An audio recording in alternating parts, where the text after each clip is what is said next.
você observa o funcionamento dos reatores nucleares. Um reator nuclear, ele funciona como? É a mesma fissão, só que você coloca eletrodos de grafite que absorvem parte dos nêutrons. Então, quando você começa a gerenciar a reação em cadeia e produz muito nêutron, se esses muitos nêutrons gerados necessariamente ficarem espalhados lá dentro, vão gerar o descontrole. Mas se você jogou eletrodos de carbono, por exemplo, que absorvem esses nêutrons, os que vão sobrar dentro do reator estarão em pequena quantidade. Logo, essa reação passa a ser controlada.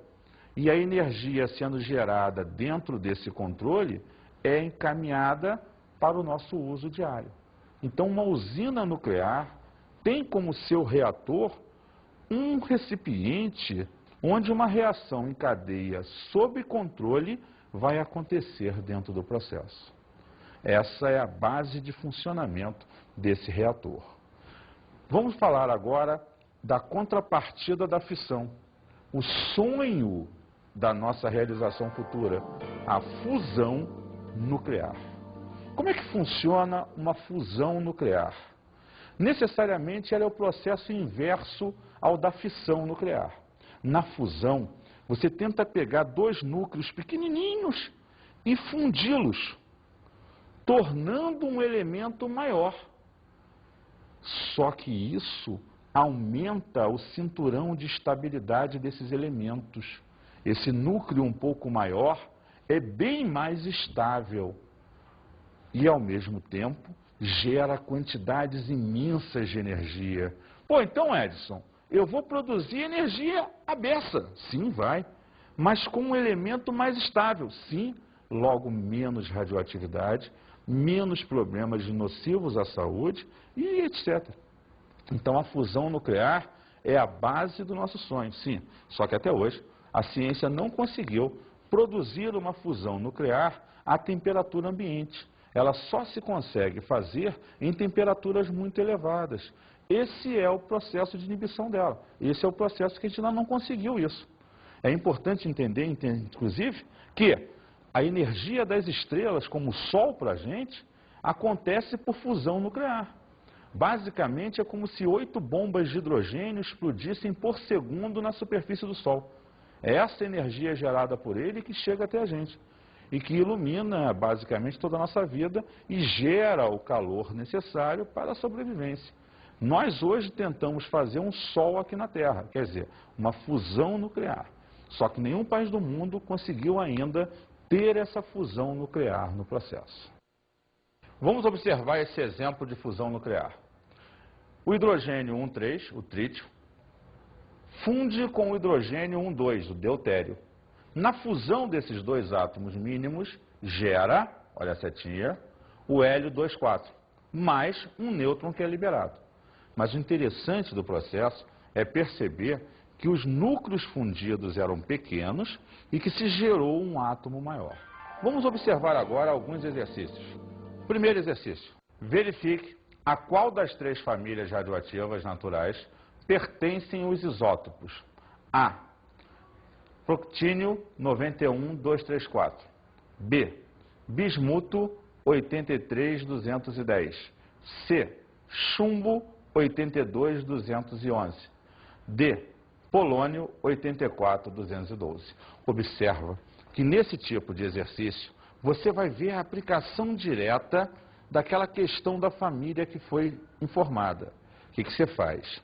Pega a massa de cada elemento, divide por 4 e verifica o resto que deu.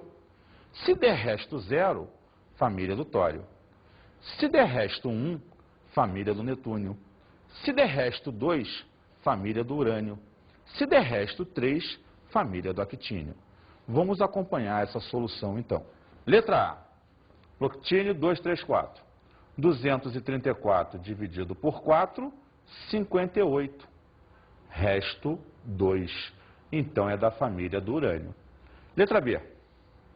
Bismuto 210. 210 dividido por 4, 52. Resto 2.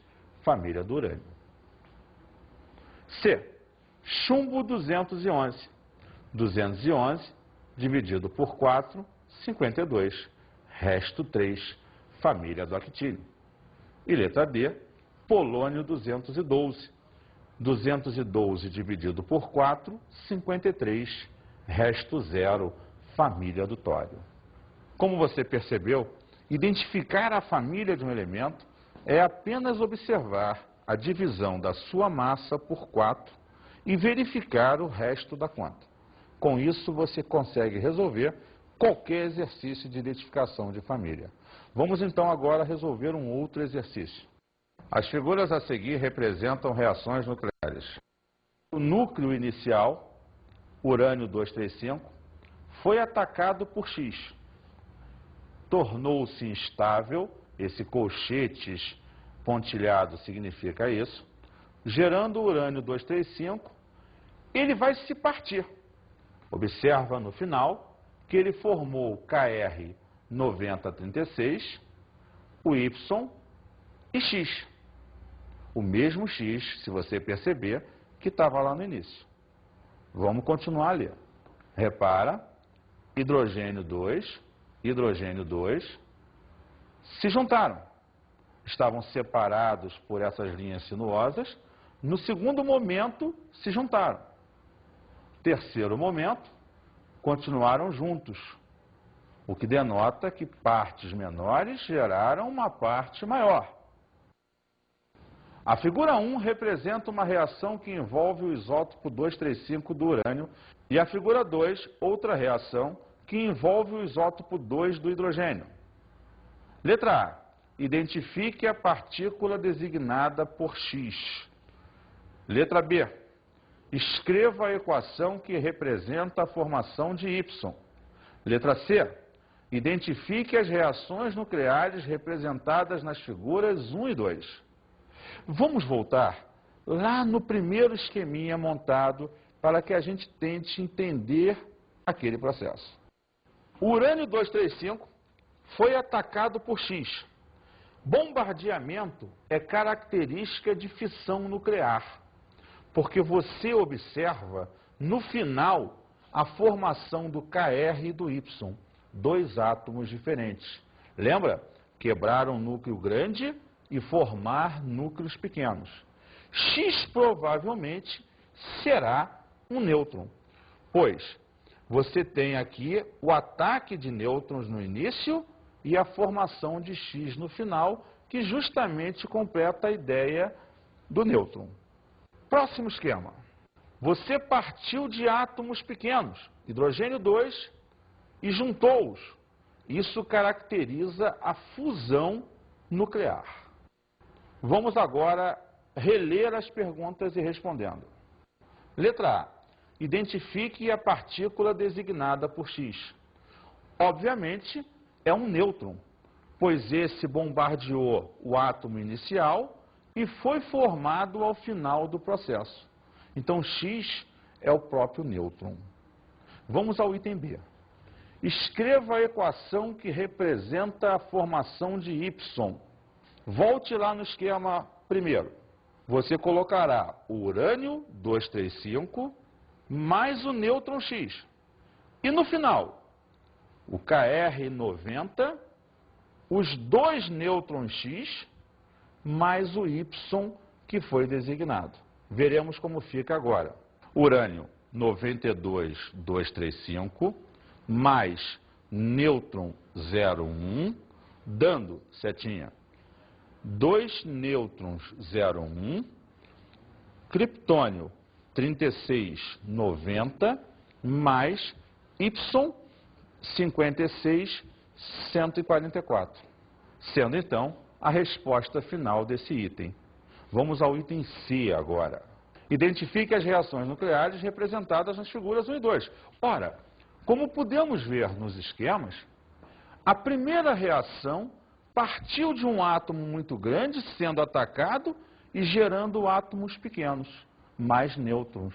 Essa é uma reação de fissão nuclear. E a segunda? Você partiu de núcleos pequenos de hidrogênio, gerando um só ao final, caracterizando a fusão nuclear. Então, as reações finais são fissão nuclear e fusão nuclear.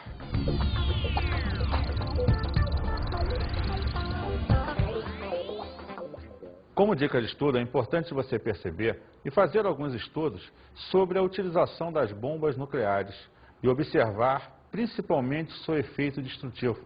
Seria interessante discutir sobre a real necessidade de termos. E um outro ponto importante, vá à internet e discuta e observe as reais aplicações no dia a dia dessa utilização da energia nuclear, seja na agricultura, na medicina, etc. Um grande abraço e até a próxima.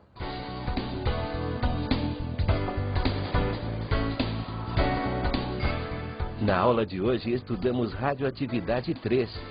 É importante então observar que ao longo das sucessivas desintegrações, famílias se formaram. Os elementos radioativos então passaram a pertencer hoje a 4 séries ou famílias radioativas. Aprendemos o que é fissão nuclear. Lembre que a fissão nuclear é a quebra de núcleos grandes, gerando núcleos pequenos. E discutimos a fusão nuclear. É a junção de núcleos pequenos, gerando um núcleo maior e mais estável. E que em ambos os processos produzimos grandes quantidades de energia. Até a próxima aula.